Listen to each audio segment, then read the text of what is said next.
you ever donated to the Black Lives Matter movement. Turns out $33 million that was donated to Black Lives Matter has not even actually gone to making Black lives better. It actually has gone to a George Soros funded agency team? First of all, let's what is it? It's a nonprofit philanthropy. No one could get philanthropic effort out. Yeah, but let's be honest here.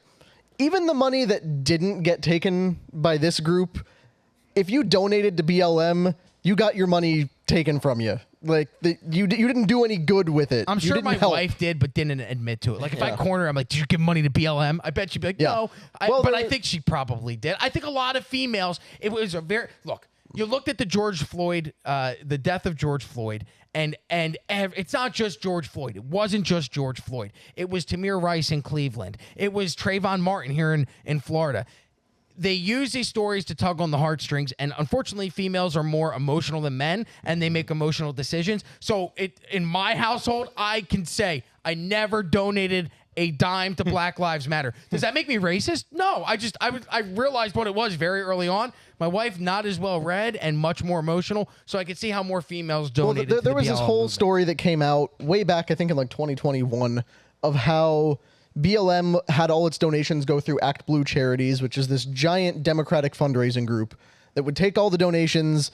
Some of it would go back to BLM chapters. Most of it went to the Biden and Sanders campaigns that year. Nice. Because that's how Democrats raise a lot of their money. It's through these activist groups that say, oh, the best way to help Black lives is to elect Democrats, so we're just going to give the money that way.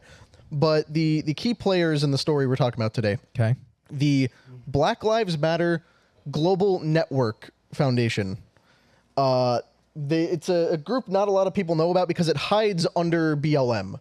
Like, they are the group that owns the Black Lives Matter domain name. They claim to speak for the movement. They're not the only movement, but they are the ones who put themselves forward as running the whole thing.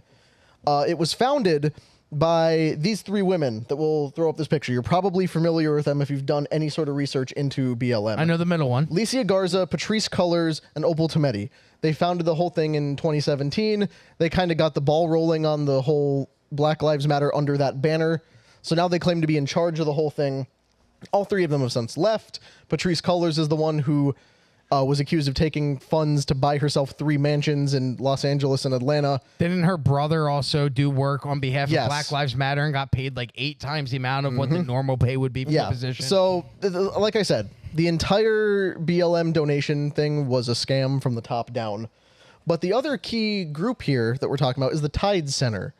That is a giant umbrella group of Democratic and left-leaning nonprofits. The Tide Center was started by a guy named Drummond Pike in 1976. He was activist. Him, right? Yes, I believe we do. The Tide Center, they market themselves as a force for social good. Tide Center, Tides Foundation, Tides Nexus. It's all one thing. Okay. This is founded by this guy named Drummond Pike right here.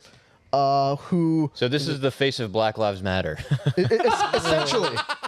Some creepy guy in some nonprofit in DC pocketing millions of dollars. All right. So the way that whole thing works is that it's a nonprofit umbrella group. So basically, any activist group that isn't tax exempt will go to the Tide Center and say, "Hey, will you hold all our money and like kind of run that side of things for us, so we can avoid paying taxes and avoid being looked at by the IRS?"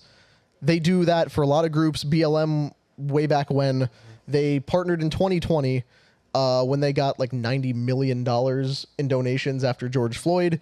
But the other thing that makes Tide Center so significant is that they are directly in the pipeline from George Soros.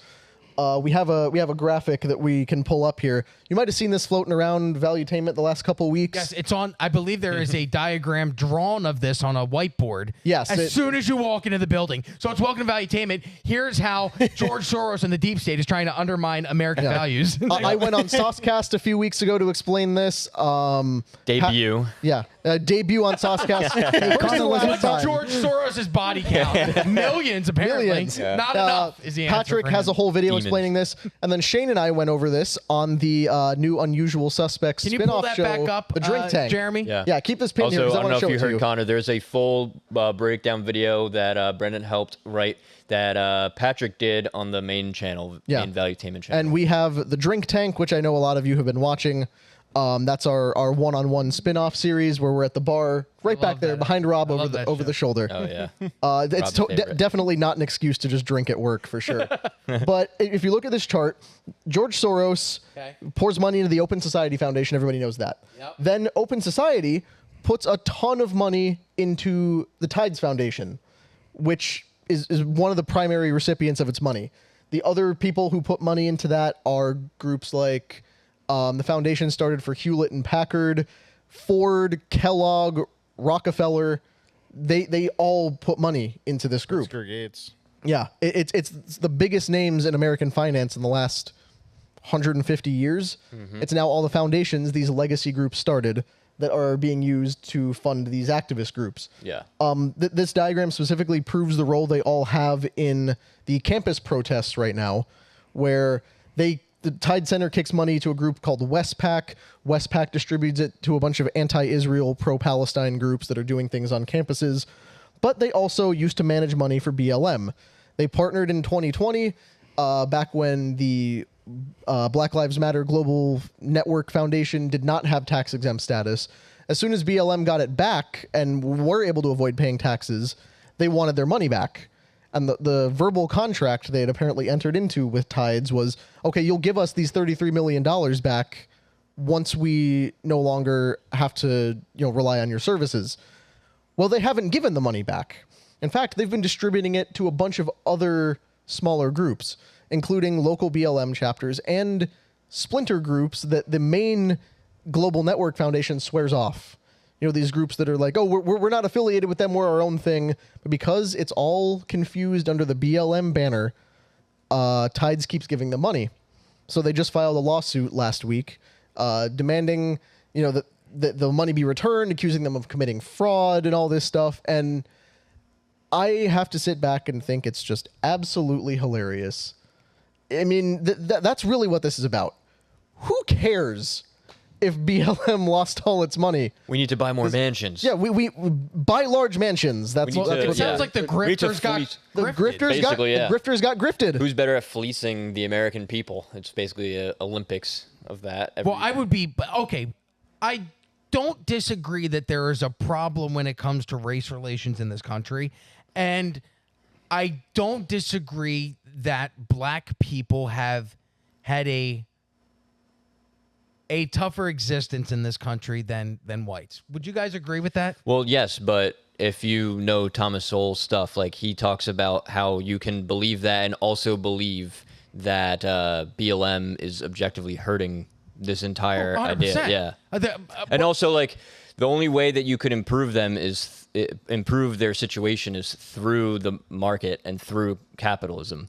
And so the best way to do that would be to reinvest that money into black people to put them in positions where they can make more money for themselves rather than taking that money and buying mansions. It would be to teach the skills of entrepreneurship at a vast scale and help people start businesses. It wouldn't be to reallocate money or to build community programs or to lessen the amount of cops on the street or to give judges free reign to give, look the other way, empower district attorneys to look the other way. Like, none of that actually helps anybody. The only thing that could help anybody is teaching a man to fish. Teaching a man to fish, its knowledge is really the main thing that can alleviate poverty. Think about what Black Lives Matter stood for. Back in the Summer of Love, they stood for violent riots that primarily destroyed the communities of the very people they claimed they were trying to defend. Every time a Black Lives Matter mob got anywhere close to a wealthy area, then the cops would swarm. Like in Chicago, when they got real close to Lori Lightfoot's favorite shopping center and restaurant district, cops showed up and stopped it. But if they want to burn down stores and businesses and homes in their own communities, everybody's fine. And that just keeps the problem going. So imagine what you're pouring money into. Groups that go out and incentivize, black community, burn down every place that might employ you around here. And then when all the stores leave and you're out important resources and all the grocery stores are closed because they've been looted so many times. Just blame white people and give us more money. But here's the important part that everybody's missing, though. So anytime we get too close to being connected and aligned on something, the people who control the world and have disproportionate influence, they rapidly get in there and try to divide us over something, because the only way they could implement the globalist system they want is if we're divided enough to distract us enough to weaken America to the degree to which they can do what they want to do with it. Humberto, we got to wrap up. I'll give you the last words. All right. This is disgusting. It's disgusting. I grew up, in an international school. There was, out of the 100 kids, there was 98 nationalities from 98 different cultures. I have friends from all walks of life, all colors. Rob knows we're like a very multi-diverse company. We have a jolly good time. We laugh at each other. We do. We have a jolly good time. Yeah, we have a great That's time. one way to put it. And these people are making things worse. I think it's disgusting. I think the mentality of trying to help people, I'm not for it at all. I've seen extremely bright people from Nigeria, and I've seen dumbasses from Sweden, and everything in between. So, I think pointing this out is bringing us further away from what we need to be doing. That is the betterment of the human race and getting to Mars, because this country and this planet is done. And I think they got what they deserve. I don't celebrate it because I'm against it before they started getting money. So that's my take. And that's the point. Let them fight, because they will inevitably eat their own, because these movements are not unified. It's a bunch of fragmented, selfish people who just want to divide. And when they can't divide everyone across the aisle, they will divide on their own side and tear each other apart. Well, it's easy to manipulate angry people, though, and that's what they're doing with the Palestine protests, and that's what they do with the BLM stuff. It's also easy to manipulate uneducated people. Yes. And you're starting to see the people in the protests who don't actually know why they're there protesting. Yep. And there have been multiple of them that have been caught on camera, like, oh, yeah, I don't know, from the river to the sea or something. I don't know. I just saw a bunch of people get So I think it's a bad combination when you have stupid, angry people. Yep. Great combination if you're a globalist, though. And as you can see from these numbers, there's a lot of money in it. And that's where the problem comes in. And if you'd like to see exactly how much money is involved in this, go to VT.com and check out the article. The name of that article again, Connor. Black Lives Matter is filing a $33 million fraud lawsuit against the Soros-backed Tide Center.